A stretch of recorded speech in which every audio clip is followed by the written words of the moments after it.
ಯಲಹಂಕ ರೈಲು ನಿಲ್ದಾಣದಲ್ಲಿ ಕೊಯಮತ್ತೂರು ಲೋಕಮಾನ್ಯ ತಿಲಕ್ ಎಕ್ಸ್‌ಪ್ರೆಸ್ ರೈಲು ನಿಲುಗಡೆಗೆ ಕೇಂದ್ರ ರೈಲ್ವೆ ಮತ್ತು ಜಲಶಕ್ತಿ ಖಾತೆ ರಾಜ್ಯ ಸಚಿವ ವಿ ಸೋಮಣ್ಣ ಇಂದು ಹಸಿರು ನಿಶಾನೆ ತೋರಿದರು.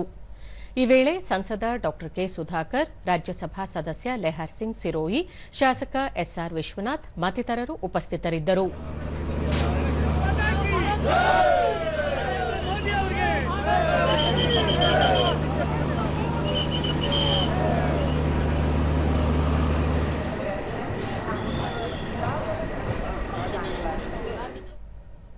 ಇದಕ್ಕೂ ಮುನ್ನ ವಿ ಸೋಮಣ್ಣ ಬಹುದಿನಗಳ ಬೇಡಿಕೆಯಾಗಿದ್ದ ಯಲಹಂಕ ನಿಲ್ದಾಣದಲ್ಲಿ ಈ ರೈಲು ನಿಲುಗಡೆ ಇಂದು ಪೂರ್ಣಗೊಂಡಿದೆ.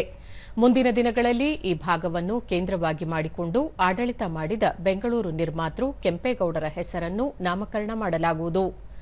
ರಾಜ್ಯದಲ್ಲಿ 700 ರೈಲ್ವೆ ಲೆವೆಲ್ ಕ್ರಾಸಿಂಗ್ ನಿರ್ಮಿಸಲು ಯೋಜನೆ ರೂಪಿಸಲಾಗಿದ್ದು, ಬೆಂಗಳೂರಿನ 100 ಕಿಲೋಮೀಟರ್ ವ್ಯಾಪ್ತಿಯಲ್ಲಿ 80ಕ್ಕೂ ಹೆಚ್ಚು ಲೆವೆಲ್ ಕ್ರಾಸಿಂಗ್ ನಿರ್ಮಾಣಕ್ಕೆ ಚಾಲನೆ ನೀಡಲಾಗಿದೆ ಎಂದರು. ಬೆಂಗಳೂರು ಕಂಟೋನ್ಮೆಂಟ್ ಕೆಆರ್ಪುರ 4 ಪಥ ಮಾರ್ಗ, ಬೆಂಗಳೂರು ಕಂಟೋನ್ಮೆಂಟ್ ಬೈಯಪ್ಪನಹಳ್ಳಿ ಮತ್ತು ವೈಟ್ಫೀಲ್ಡ್ ಮಾರ್ಗಗಳನ್ನು ಮೇಲ್ದರ್ಜೆಗೇರಿಸಲಾಗುತ್ತಿದ್ದು 2027ರ ಅಕ್ಟೋಬರ್ ವೇಳೆಗೆ ಪೂರ್ಣಗೊಳ್ಳಲಿದೆ. ಕಳೆದ 12 ವರ್ಷಗಳಲ್ಲಿ ರೈಲ್ವೆ ವಿದ್ಯುದೀಕರಣವನ್ನು ರಾಷ್ಟ್ರಮಟ್ಟದಲ್ಲಿ ಶೇಕಡಾ 37ರಿಂದ 98ಕ್ಕೆ ಏರಿಸಲಾಗಿದೆ. ಬೆಂಗಳೂರು ಕಂಟೋನ್ಮೆಂಟ್ ರೈಲ್ವೆ ನಿಲ್ದಾಣವನ್ನು 485 ಕೋಟಿ ರೂಪಾಯಿ ವೆಚ್ಚದಲ್ಲಿ ಮೇಲ್ದರ್ಜೆಗೇರಿಸಲಾಗಿದ್ದು, ಕೆಲವೇ ದಿನಗಳಲ್ಲಿ ಪೂರ್ಣಗೊಳ್ಳಲಿದೆ ಎಂದು ಹೇಳಿದರು. ಯಶವಂತಪುರ ರೈಲ್ವೆ ನಿಲ್ದಾಣವನ್ನು 480 ಕೋಟಿ ರೂಪಾಯಿ ವೆಚ್ಚದಲ್ಲಿ ಮೇಲ್ದರ್ಜೆಗೇರಿಸಲು ಸಿದ್ದತೆ ನಡೆದಿದೆ. ಯಲಹಂಕದಲ್ಲಿ 5,753 ಕೋಟಿ ರೂಪಾಯಿಗಳ ವೆಚ್ಚದಲ್ಲಿ ರೈಲ್ವೆ ಮೆಗಾ ಕೋಚಿಂಗ್ ಸೆಂಟರ್ ನಿರ್ಮಿಸಲು ಸಿದ್ದತೆಗಳು ಸಾಗಿವೆ.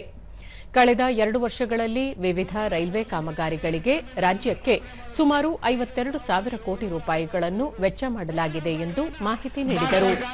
ನಿಮ್ಮ ಕ್ಷೇತ್ರಕ್ಕೆ ಕೊಡ್ತಾ ಇದೆ ಎನ್ನುವ ಈಗಾಗಲೇ ಡಿಪಿಆರ್ ಆಗಿ ಒಂದು ಹಂತಕ್ಕೆ ಬಂದಿದೆ.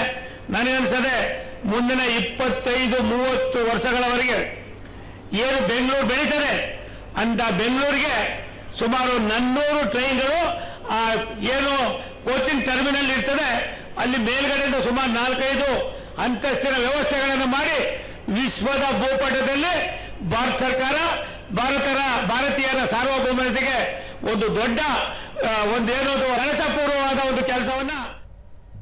ಕೆ ಸುಧಾಕರ್ ಚಿಕ್ಕಬಾಣಾವರ ರೈಲ್ವೆ ಗೊಲ್ಲಹಳ್ಳಿ ಮತ್ತು ಸೋಲದೇವನಹಳ್ಳಿ ಮಾರ್ಗದ ಕಾಮಗಾರಿಗೆ ಕೇಂದ್ರ ರೈಲ್ವೆ ಸಚಿವಾಲಯ 230 ಕೋಟಿ ರೂಪಾಯಿ ನೀಡಿದೆ. ರಾಜ್ಯ ಸರ್ಕಾರವು ಕೂಡಲೇ ಭೂಸ್ವಾಧೀನ ಪ್ರಕ್ರಿಯೆಗೆ ಚಾಲನೆ ನೀಡುವ ಮೂಲಕ ಈ ಹಣವನ್ನು ಸದುಪಯೋಗಪಡಿಸಿಕೊಳ್ಳಬೇಕು ಎಂದು ತಿಳಿಸಿದರು. ಕೆಲಸ ಮಾಡುವಂತವರು ನಮ್ಮ ಹೆಮ್ಮೆಯ ಸೋಮಣ್ಣವರು ಅಂತ ಹೇಳಲಿಕ್ಕೆ ನಾನು ಬಯಸ್ತೇನೆ. ಅದೇ ರೀತಿ ಯಲಹಂಕ ಕ್ಷೇತ್ರದಲ್ಲಿ ಬಹಳ ಮುಖ್ಯವಾಗಿರ್ತಕ್ಕಂಥ LC ನಂಬರ್ 10 ಮತ್ತು 11 ಚಿಕ್ಕಬಾಣವಾರ ಗೊಲ್ಲಹಳ್ಳಿ ಹಾಗೂ ಸೋಲದೇವನಹಳ್ಳಿ ಈ 2 ಕಾಮಗಾರಿಗಳಿಗೆ ಈಗಾಗಲೇ ನಾನು ಲೋಕಸಭಾ ಸದಸ್ಯನಾದ ಮೇಲೆ 230 ಕೋಟಿ ರೂಪಾಯಿಗಳನ್ನ ಕೇಂದ್ರ ಸರ್ಕಾರದಿಂದ ಮಂಜೂರನ್ನ ಮಾಡಿಸಿದ್ದೇನೆ. ಎಸ್ಆರ್ ವಿಶ್ವನಾಥ್ ರೈಲು ನಿಲುಗಡೆಯಿಂದ ಈ ಭಾಗದ ಪ್ರಯಾಣಿಕರಿಗೆ ಸಾಕಷ್ಟು ಅನುಕೂಲವಾಗಲಿದೆ. ಇದರೊಂದಿಗೆ ಈ ಭಾಗದ ಹಲವು ರೈಲ್ವೆ ಕ್ರಾಸಿಂಗ್ ಕಾಮಗಾರಿಗಳನ್ನು ಶೀಘ್ರವಾಗಿ ಪೂರ್ಣಗೊಳಿಸಲು ಅಗತ್ಯ ಕ್ರಮ ಕೈಗೊಳ್ಳಬೇಕು ಎಂದು ಸಚಿವರಿಗೆ ಮನವಿ ಮಾಡಿದರು. ಈ ಭಾಗದಲ್ಲಿ ನಾವು ಅಲ್ಲಿಂದ ಇಂಟರ್ನ್ಯಾಷನಲ್ ಏರ್ಪೋರ್ಟ್ಗೆ ಹೋಗಬೇಕಾದ್ರೆ ಅಲ್ಲೇ ವೆಹಿಕಲ್ಸ್ ಹೋಗುವಂಥದ್ದು, ಸಾಕಷ್ಟು ವೆಹಿಕಲ್ಗಳು ಟ್ರೈನು ಗೇಟ್ ಹಾಕಿದಾಗ ನಿಂತು ಸಮಸ್ಯೆ ಆಗಿ ಜನ ನಮಗೂ ಕೂಡ ಶಾಪ ಆಗ್ತಾ ಇದ್ದಾರೆ. ಬಹುಶಃ ಅದೆಲ್ಲ ಕೂಡ ಈಗಾಗಲೇ ಬಂದು ಎಸ್ಟಿಮೇಟೆಡ್ ಮಾಡ್ತಾ ಇದ್ದಾರೆ ಇಂಜಿನಿಯರ್ಸು. ಅದು ಆದಷ್ಟು ಬೇಗ ಅದು ಆಗಬೇಕು ಅಂತಕ್ಕಂಥದ್ದು ನನ್ನ ಬಯಕೆ.